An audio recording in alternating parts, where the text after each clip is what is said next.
You're listening to the Sisters in Loss podcast, a faith-based grief and loss podcast for Black women, where you will hear stories of miscarriage, infant loss, stillbirth, and infertility to learn there is a testimony in tragedy. You will learn how to heal, gain clarity, find hope and peace, and turn your pain into your purpose after loss. I'm your host, Erica M. McAfee.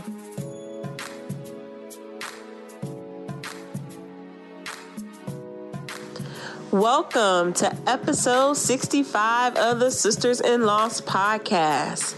October is Pregnancy and Infant Loss Awareness Month. This month on the podcast, we are talking all about life after loss.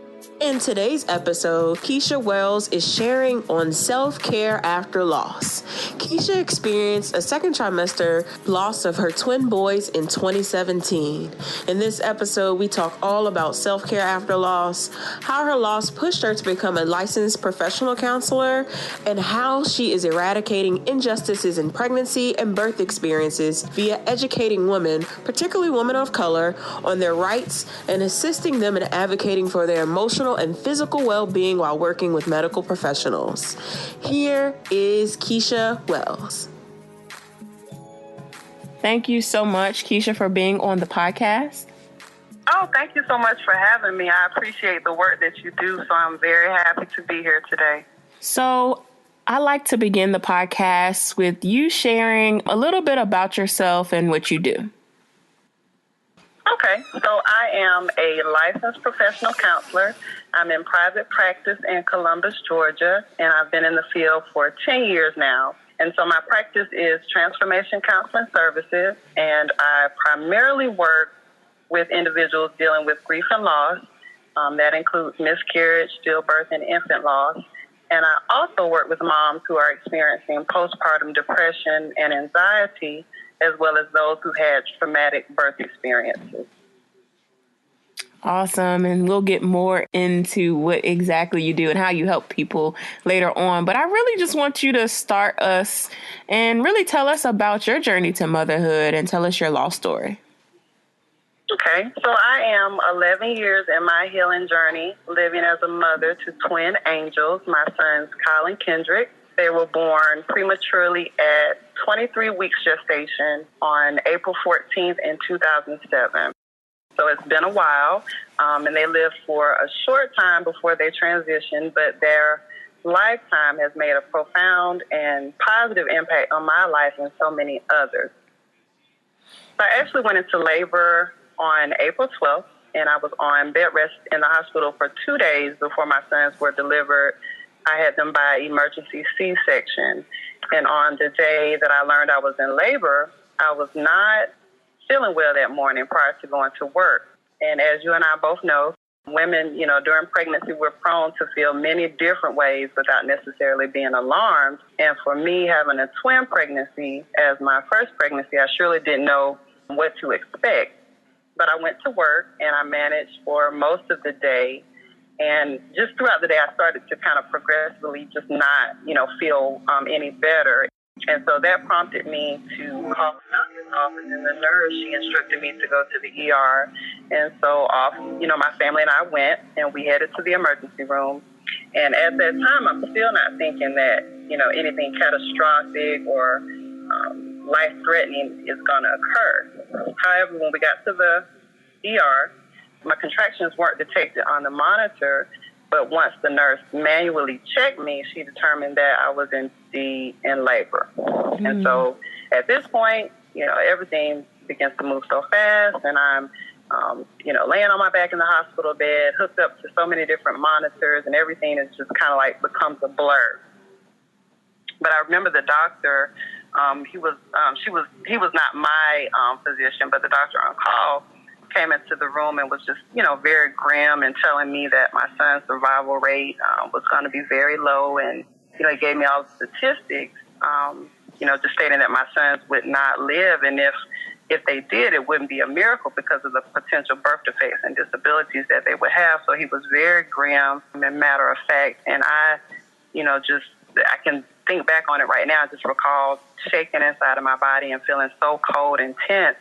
And I can only imagine how my face looked as he was telling me these things, because in my mind, I was canceling everything that he was saying, and I was speaking against everything that he was speaking for. In my mind, I'm speaking life for my sons and for myself. So at this point, we had no idea that we leave the hospital baby list.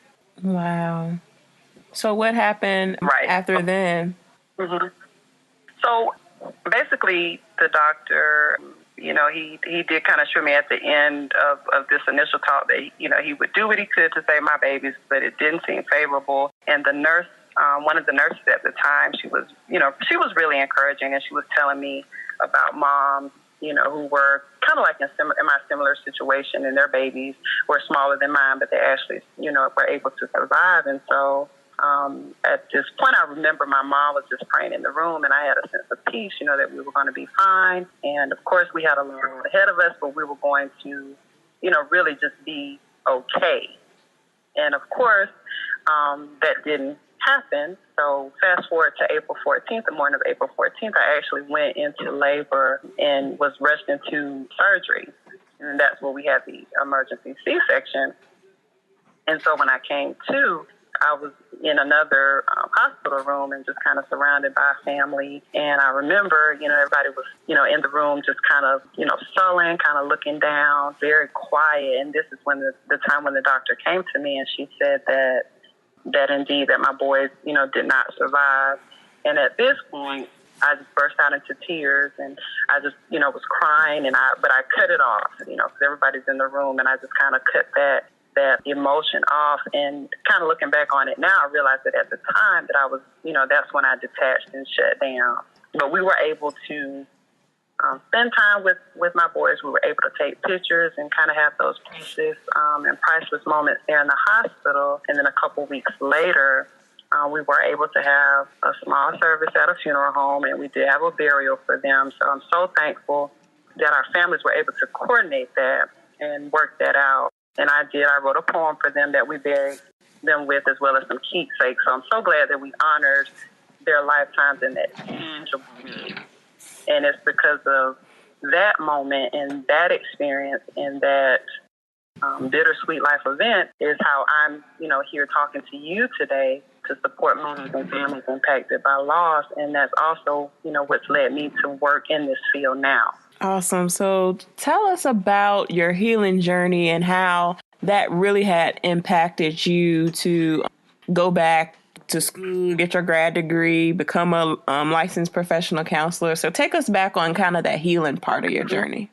Yeah, so with my healing journey in the initial months and weeks of that time, I had to, seek counseling because we didn't have a point of reference for loss. And so there was no one that I knew, immediately or immediate or in my family that had dealt with this. I was like, wow, I need to get some help and assistance. So that's kind of like how I started going to counseling myself. And that was a different experience because I had never attended counseling before. And I was working with a Caucasian male and actually a former pastor, and he was very comforting, but I still felt like there was something, kind of missing there, and, wanted to be able to reach out and talk, other women or other families in that similar situation. So it kind of put me in a space to say, you're not the only person that's dealing with this. Maybe you can be that source of support for someone, later on who needs that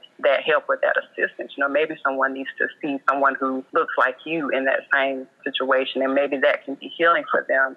And so I just kind of set out, to kind of explore the counseling field and think more about what I could do to contribute, to kind of help others in this similar situation. And so that's kind of like what led me, to pursue the counseling degree, as well as my niche now that I have in my field, which is, perinatal mental health. Awesome. Thank you for sharing that. So let's talk about mental health and the topic that, we both discussed offline to share and really share with everyone about. Let's talk about self-care. And I think self-care has become almost a trend nowadays. But I don't know if we really focus on it in the grief and loss community and from that perspective. So I'm curious to your perspective on what is self-care and they're more than just pampering ourselves. Yeah. So typically, when we hear self-care, we're thinking about, like you said, pampering. So we think about, getting pedicures or manicures or massages or doing things that are kind of indulgent or treats for ourselves. But self-care, it's actually deliberate actions. They're actually internal and introspective.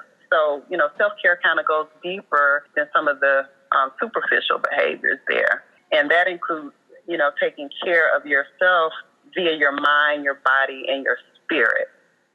So what are some ways, or I guess the better way to phrase it is like, what are one or two things that we can do in those aspects from our mind, body, and spirit that we can do today to help take us to that next level when it comes to self-care? Right. So there are so many different things that a person can do. One thing I think is very essential is being gracious and kind to yourself. That's another term that we kind of hear, I hear quite often in working in the field. And so what that is not beating yourself up, being compassionate, being that best self, to self. So for an example, a person can think about what kind of words would you have for your friend if he or she was in this exact situation, this person that you're close to and you care for and they're grieving. What are some of the positive things that you would say to this person? What kind of words would you offer a person in this situation? And those are the words that you want to, say to yourself. So thinking about working on using positive affirmations, positive statements, as well as scriptures. They're also all very powerful tools that can lend to, being kind to yourself or extending grace to yourself, because it works against that negative or loud and condemning voice that we can have, when we are grieving or when we are bereaved. And so you really want to be gentle to yourself in that space. Also, I would say taking care of your physical self. So you want to work on establishing a plan or routine, to make sure that you're, following a good, healthy diet, making sure that you're getting as much rest and sleep as possible, making sure that you're implementing some type of movement or, activity, even basic, hygiene. That's an important aspect of self-care, because all of these areas can fall to the wayside, when a person is grieving, because when you suffer the loss, of a child or your precious baby, self-care, that's like the furthest thing from your mind. You're not thinking of, how do I, take care of me? Self is foreign at that time. So self doesn't necessarily matter, because care for self is not, you may feel like taking care of yourself is not necessarily going to bring your babies back. So what's the point? But self-care is so important to foster healthy grieving. It requires courage and even intention in being able to grieve and do so in a healthy and well fashion. So those are a few things. I also like to add, Erica, that I think meditation, having some quiet time to focus the mind, that's important as well. Being present, practicing mindfulness, being present and being in the moment, taking note of things that you see, that you hear, that you observe with your senses. A lot of times our mind is racing forward to the future, trying to predict the future or looking backward. So if we're able to kind of be in the present moment, kind of still our mind, that can also be a form of taking care of yourself and taking care of your mind. Awesome. Are you unsure how to begin to heal after loss? Are you feeling stuck in your grief? Are the things around you triggering you back to those dark moments? Please join us during our Healing in Prayer Summit nightly during October 15th through 19th at 7 p.m. Eastern Standard Time. We will be discussing life after loss. We will begin to challenge ourselves daily with prayer, meditating on God's word, and healing ourselves after loss.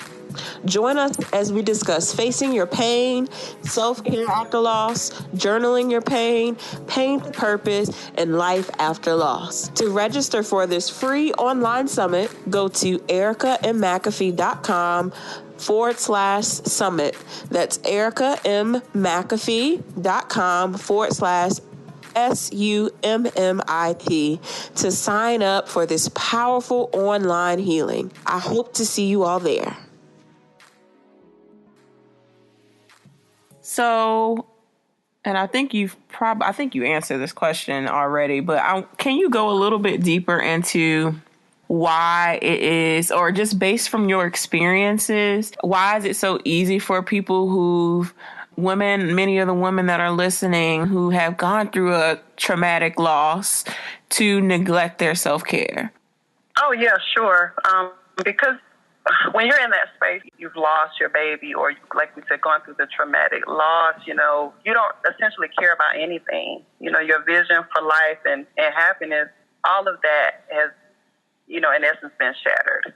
All of that has changed, and so majorly. So your focus is not, like I said before, it's not on taking care of yourself. Even self is kind of, like I said before, kind of foreign, because you're like, who am I now? Mm-hmm. After I've suffered this loss, who am I? So just the whole concept of self, that is just so, like I've said before, kind of foreign. And it takes some time to kind of rebuild and kind of to get back into prioritizing taking care of yourself. And there also could be, some resentment or guilt. And so that kind of pushes you farther away, from doing things that, take care of you. You may feel like you don't, deserve that. So, I am a huge advocate for therapy. I always joke on the podcast and say that I don't like going, but after I go, I'm like, I should have just went. Like, it's like literally a workout for my mind. And I appreciate when I do have, licensed professional counselors on the podcast, because they can talk about their experiences with helping others. So really talk about how therapy really plays a role in your self-care, especially for the grieving mother. Well, therapy is helpful. I think it really creates like a safe space for a person, to be able to share all of those emotions and feelings that they may be experiencing when they're grieving, or may not even have a space to share with other individuals. They may not have a strong support system. And so, when you're working with a therapist who's compassionate, and you're working with somebody that is non-biased, and you feel like you can, really trust them and they're not judging you, that is such a positive aspect of the therapeutic relationship. And so, the therapist's role is to really help you with your goals. And so they're not judging or telling you what to do, but they're helping cultivate that safe place for you to vent, to cry, to process, to plan, or even receive support and education. So in that therapeutic space, the focus is solely on you, the individual. It's not on others. It's just on you. And so a person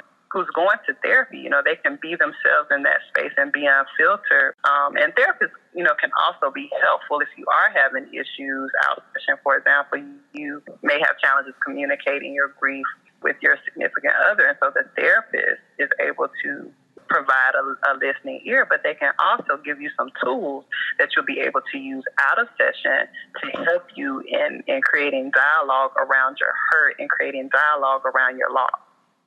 Awesome. So what are some other tips that you can provide the listeners on really taking control of their self-care?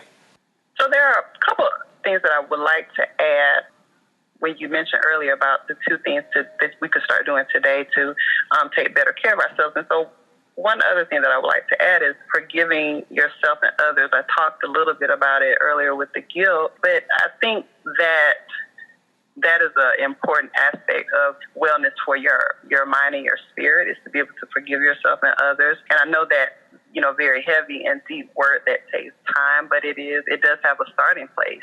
So maybe working to identify those hurts or, the transgressions or the unforgiveness that you might have towards yourself surrounding the loss, as well as other individuals. I know for me, there was unforgiveness that I had concerning some of the medical professionals. I didn't feel like they did, all that they could do to advocate for my son. So I had to do some work there in forgiving them, also in forgiving myself. And then another area, I think, is being able to establish and enforce boundaries. When you are grieving a loss or going, through a healing process, it is important to just have boundaries, within your support system. So if there's a situation where you need to say no or be assertive, then by all means work on doing that. And also decide what you need and what you want from those who are around you, and then have some communication, with your support system about what is working for you, during your time of grieving and loss, because people do want to support us and they may not necessarily know the best way to do that. And so that's why being an advocate, stating that the way that you want and need support, that kind of gives them some insight and can be helpful for you as you're grieving as well. Awesome. Yes, that's so true. And something that you mentioned, I just thought about in our private Facebook group, one of the young ladies asked a question about her. I'm trying to think of exactly what she had asked, but it was along the lines of self-care and just the triggers that she has around her when it comes to social media and taking a break from social media. I think she had saw someone on her page that had recently had a pregnancy announcement or an invite to a baby shower. So I know we didn't really talk about this, but can you talk a little bit about how social media plays a role in your self-care as well? Well, it definitely does. And I think that's a very valid point that the young lady brought and that you're bringing up for listeners right now, is that if you need to unplug, by all means do that. We spend so much time on our phones or, tapped into social media. And so we get all types of alerts and notifications throughout the day. And sometimes those alerts and notifications that you get can be very jarring, particularly if you have just suffered a loss and you see someone. It seems like you probably get all the notifications of, all of your friends or people that who are having babies or, showers or announcing, their good news. So by all means, if that is a trigger and you know it, then definitely, being able to unplug from social media will probably be a great asset and benefit, for a person to do that. Because social media, we do see that it can contribute to shifts in mood.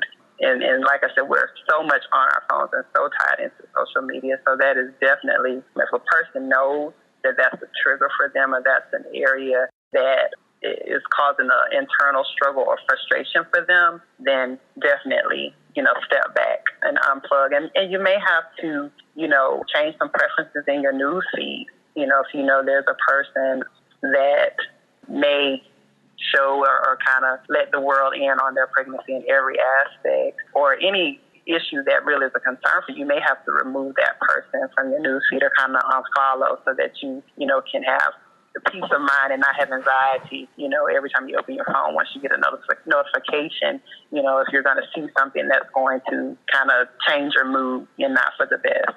Yes, and Instagram has a new feature where you can mute a person, not necessarily unfollow them, but mute them for a period of time. Yeah.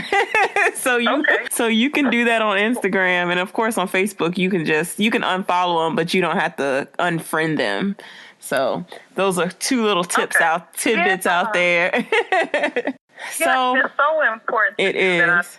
I think a lot of times people feel like, oh, well, that's not right. I shouldn't do that. But that goes to the point that I was saying earlier, about cultivating the support that you want and that you need, and also being able to advocate for yourself and say no. So if you need to say no to social media for a time for your own well-being and your own wellness, there is nothing wrong with doing that. That is an aspect of self-care, and it's so important in general, but particularly is vital, that you take care of yourself in grieving.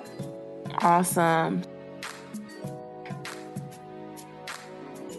Thank you so much for listening to today's episode. I pray that this show was inspirational and a blessing to you. For show notes, visit ericamcafee.com/podcast. Please join us in our offline discussions in our private Facebook group by going to sistersinloss.com. If you're listening in Apple Podcasts, please rate and subscribe to us and leave us a 5-star review. I pray that you all have a blessed week. Keep the faith, and I'll talk to you next Wednesday.